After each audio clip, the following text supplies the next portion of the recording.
everything, everywhere function by principles, and the kingdom is not an exemption. Those who God will use will be on a certain kind of food that is different from what others experience. Because you are a high priest, you are a priest. During the days of the tabernacles in that wilderness, even when they came out of it and Solomon built a temple, do you know how it went? The curtain was so thick that they don't know how the high priest goes to the other side because they didn't split it. So how does he go on the other side? Bible scholars concluded that the high priest was dematerializing to appear on the other side. You want to come into such office and you feel you will function by yourself.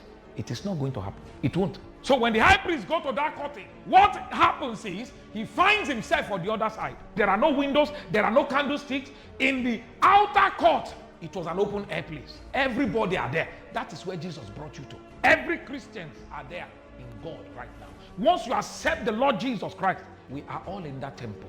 Now it depends on how far you want to journey. You will see some will make it far enough and they will come to the holy place.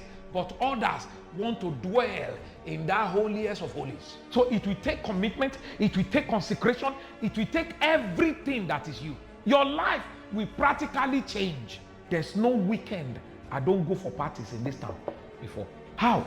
And most of those invitations, I still get them up to today. Then I will now go.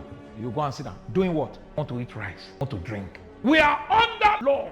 Under law. The only difference is that we are no longer under the Mosaic law that benefited them not.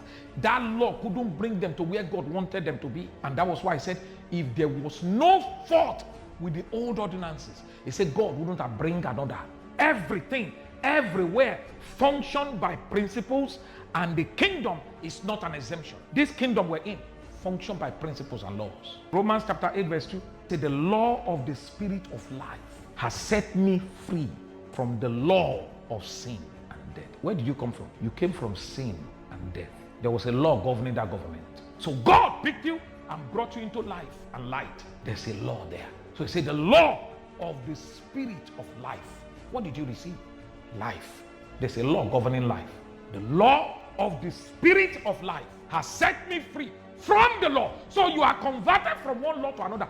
Don't say you are not under what? You are under a stricter law. They came to Jesus and told him, sir, Moses told us that when we want to divorce our wife, we give them a bill of divorce.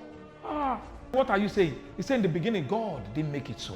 He didn't make it so. That was when Jesus began to break it down, what it means to live under the law of grace. He says, even if you look now at a woman lustfully, how possible is that?